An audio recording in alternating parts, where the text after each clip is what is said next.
we get into the Alabama football report, if you want the Crimson Tide to land a commit or two this upcoming weekend, then like today's video. That should be every single person who's watching. So I expect all of you to like the video, unless you're some Auburn fan out there hate watching. First up, some developments on the Keelon Russell front for Alabama, all from 24/7 Sports. Grant Greenberg, Mike Roach, and Tom Loy all placed crystal ball predictions for Bama to flip Russell. Now, as of filming, he is set to wrap up his official visit today. That is the SMU quarterback commit. He had his Instagram story bowling with Ryan Williams. Always a good sign for the young freshman receiver to be trying to recruit some more quarterback help in there. As of the last update, his official visits with both Florida and Oregon, two big-time programs, are still on schedule. I would maybe be more worried about Oregon than Florida because I kind of think that head coach is going to get fired this year. But of note, Russell, of course, is committed to SMU. Suddenly, drastic changes in his recruiting profile. All of a sudden, when Bama gets involved and Florida and Oregon get going. Last week, Russell was the number 79 overall recruit, the number 9 ranked quarterback, and the number 14 player out of the state of Texas. While he's still a 4-star, he went from being a top-ish 4-star to one of the highest-rated 4-stars. He's now inside the top 40, 38 overall, the number 6 ranked quarterback, and the number 10 player from the state of Texas. The quarterback recruiting game has changed. You see a lot of movement there, which in the NIL era, I get all of that. Still good to try to land a recruit every cycle. I think that leads to positive things when you're able to. Then it seems like Russell is near the top of the Bama list, and I'm going to trust Kalen and DeBoer on this one because that's partially why you hired him, right? So prediction time with the pinned comments. Will Alabama flip Keelon Russell from SMU? The ad comes on YouTube. That's fine. Just ignore it. Go vote Y for yes or N for no. More recruiting updates here. Andrew Bone of On3 reporting that Alabama is only looking to take 1 or 2 more wide receivers in the 2025 cycle. There were a lot of them this past year's class. They've got some young depth. There's not that many seniors on the roster. Lotzier Brooks already committed. I think he's going to continue to rise in these recruiting rankings. Here's what Andrew wrote. Quote, there's been a lot more attention on players such as Derek Meadows, Cunningham, now even Quincy Porter. We could possibly see another wide receiver decide to visit.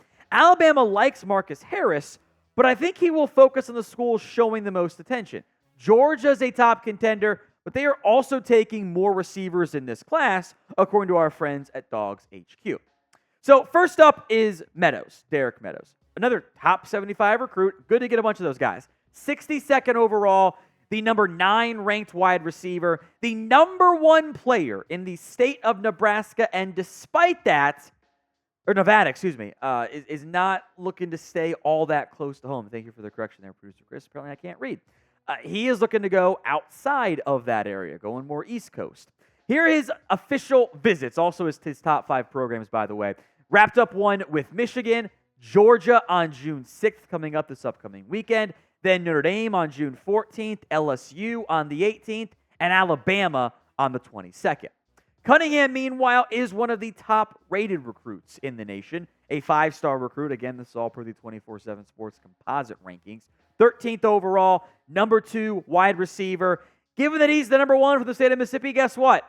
Ole Miss and Mississippi State are recruiting him pretty damn hard. Here's what he said about his timeline of when he's going to commit. I want to decide in December. Right now, I'm looking at State, Ole Miss, Auburn, LSU, Alabama, Tennessee, Florida State, and Florida. I'm going to look at the quarterback room and who is going to keep it real with me and who is going to take care of me. We know what who is going to take care of me means, right? We know what that is. You couldn't say that like 3 years ago. That would not have gone over well. That'd have been an NCAA lawyer coming to visit you or investigator, whatever. Now, that's how it goes. The official visits here for Cunningham, Auburn, just wrapped up on May 31st, at least began on May 31st. Florida, June 7th, then Tennessee, and then Alabama. So one visit a week there in the kind of dead period. Not dead period, that's a different term. Boring period in the college football cycle. Dead period does mean something else after all. More recruiting news and notes and rumors and roundup to come. But if you want the latest Alabama football jersey of a player who is now off to the NFL, now's your time to go get one. Chatsports.com/NFL jersey. J.C. Latham, Kool-Aid McKinstry, Dallas Turner, everyone else who is off to the NFL from Alabama. You can find a Jace McClellan one if you want. It'll be a little bit more expensive because turns out they don't make those in bulk. Go figure. That'll be at chatsports.com/NFL jersey. Link will be in the comments section and the description of today's show. You will have to sort, search, whatever, but go there to start, and then you can type in whatever player name you want.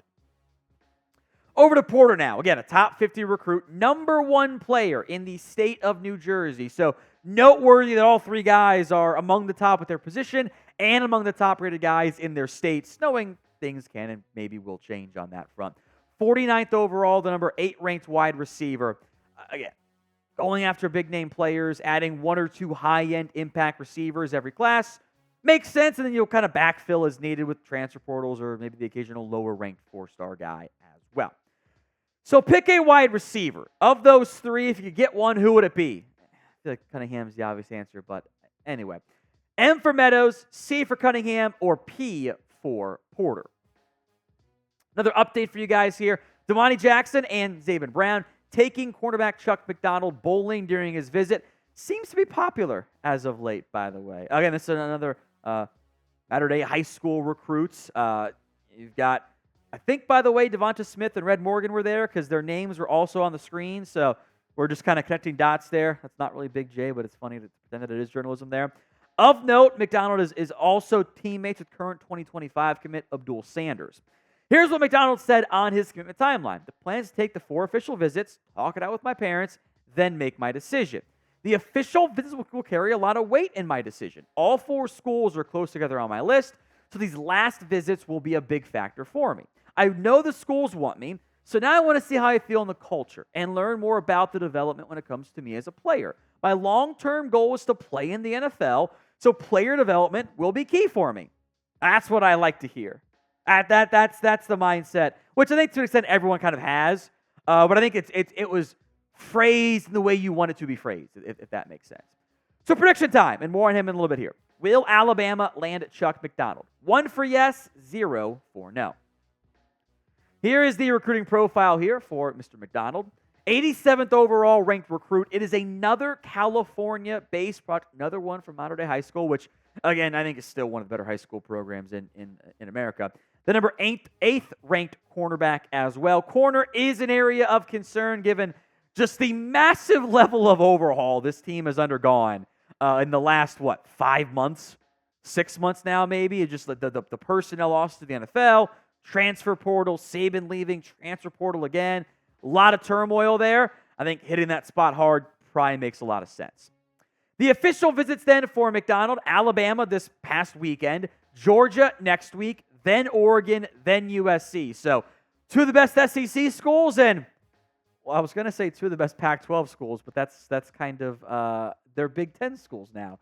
2 of the best Big Ten West programs. Can I call them that? Does that still make sense? I don't know. West Coast Big Ten schools. It still seems weird and wrong to me. Anyway, we will have more Alabama football coverage for you right here on the channel. So do not miss out. Hit that sub button, youtube.com/@RollTideTV.